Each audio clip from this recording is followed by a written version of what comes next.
In the previous episode, we saw manager Matt Ten's debut in the European Shield, where we managed a 1-1 draw, but what a strike it was by Nathaniel George, that looper over the defender to secure a point. Now, I was going to play 2 matches here, make them live, show a bunch of highlights for them, but I want to move into the regular season. Got some things to prepare for that. So the first match against Bohemians, we lost 1-0 to them in that one, and pretty much a static affair, missed chances if you will. We'll look at the highlights here. 16th minute in, Ollie Palmer doing what he's supposed to do, which is be there in the right spot, but he's not supposed to miss the target from that close. Have questions about him. I also have questions about Van Velzen here, because here, 1-on-1 with the keeper, a slotted finish surely, but nope, just goes wide. I mean, he's supposed to be our star player, and he's making those kind of missed opportunities. He's there in the right spots, but that's a problem. Here, Grego Cox is getting fouled by Lehigh. I still managed to mispronounce names, don't worry. Later on in the match, Bohemians have a nice little opportunity here. Header, pretty tame, but it looks like it came off Dacris Cogley, just barely off the side of his head. On the ensuing corner, though, nice little short corner, but here, Lehigh, oh, what a finish that is with his head. Is he showing Ollie Palmer what to do? Maybe I need to sign him to be my striker, because Palmer's had his fair share of headers that have gone wayward. And that's how that match ended, 1-0. No points for us. Pretty much spells our doom in the European Shield. And so the next match is against Hamilton, the Scottish team. And we drew 1-1. Another, actually a pretty exhilarating match, so to speak. Lubala here with the opportunity after picking off the defender, and surely Van Velzen, surely he'll miss. That seems to be what Van Velzen does. Look at this chance. Not even hitting the target. Great technique, but not hitting the target. Hamilton, though, have quite the player here in Beck. Look at this touch and this half volley. The ball seemed to take forever to get into the goal, and you can see why, because the contact's not the great. 65 shooting error, by the way, shot error, and that's why. 31st minute, though. Had to find something going. Nateson, who started for Ollie Palmer, wanted to give him a shot, see if he could hit the target. And unfortunately, he's either learning from Palmer or my coaches aren't good enough. But here, Badu can hit the target. Really impressed with Badu. Can see him starting as soon as the next match against Carlisle United to feature in the next episode. He forced a good save out of the keeper. And then Badu again in the 73rd minute. What can he do? Oh man, that's what he does. He can hit the ball pretty well. I need to check his ratings, but that's a finish right there. Who says you can't score long rangers in FIFA 20? Shot error at 65, by the way. Just so much fun. You just never know what's going to happen. And this is a strike, and it just crosses over. You got to look at it again from behind. It's curling away from the keeper. Lovely animation there. That was definitely worth it. And that's it. 1-1 is how that match finished. At least somebody can find the back. Well, not really the back of the net, but can find some goals. Nathaniel George and Boadu are our goal scorers through 3 matches. Not Ollie Palmer, not Van Velzen.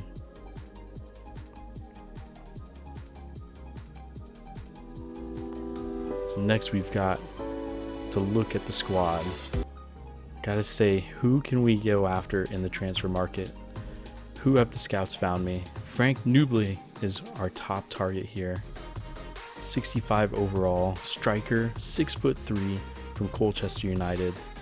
We're going to shortlist him. I think we're going to go ahead and just negotiate with him here, because he looks the frame. He's got some other skill traits and everything like that.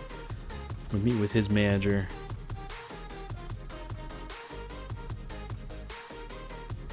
I didn't even realize we had Lubala there. I'm not even sure if I'm starting Lubala. He's injury prone. Anyway, noting here, we're going to go ahead and make the offer. We're going to just do a transfer fee, but switch it up just now. And Ollie Palmer, I'm going to try to get rid of him. Just do a player swap. See how they feel about that. Throw it out there. They're pretty much the same age. I think Palmer is a 64 overall instead of 65, but just about the same age, and they like it, but they want cash, and I'm fine with that. 189,000 extra, that's fine by me. I don't know if it's because I don't like Palmer that much, or more so that I just wasn't feeling him, and I was really just disappointed with him. And I feel like, I've got to make a signing somewhere, and the striker position had a spot open, and that's what I decided. And so Frank Nubly is now set to negotiate with us. I'm jumping the gun here. I wanted to say I'm going to sign him right away, but we've still got to go through the negotiation process. And so we meet with Nubly and his agent. His agent gets right to the chase. He wants to talk about his role. He wants to make sure he's a starter. They're asking him to be crucial in that role, and that's completely understandable. He's coming, I believe he's starting, and we have to accept that. He's going to be taking over Ollie Palmer's spot, so he's going to be our starter. He's the highest rated striker on the team if he joins us. And from there, it's pretty much boilerplate stuff. I want to sign him for a decent amount of time. I'd say 2 years is usually my go-to.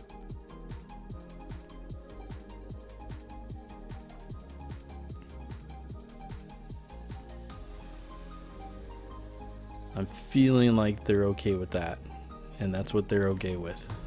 So they're after the 2 year as well. We're just going to do some more, financial stuff. We're going to disregard the release clause. No need to mess around with that. We're going to offer him a $5K a week, a little step up from his $4,300. I think he's going to be happy with that. Another fair offer. This is done. First signing for Crawley Town and manager Matt 10. Frank Nubly. Give him the number 9 shirt right away and let's move on. Gonna slot him right there, right at the top of that 4-2-3-1. He will be the one. And then we jump back into the scouting report. Somebody struck my eye, and it was Curtis Tilt, Blackpool player. I've seen him play a couple times. I like him. 65 overall, right in our wheelhouse. Good age, 27. We're going to meet with the manager here. No swapping of players, just going to offer the transfer fee. We're going to go for $480 on him. I think they valued at $500, but he's 27. He's a 65 overall. Yeah, I think that's fair too, Mr. Manager. Blackpool's rep, rather. So we get to meet with Mr. Tilt and his agent pretty much immediately.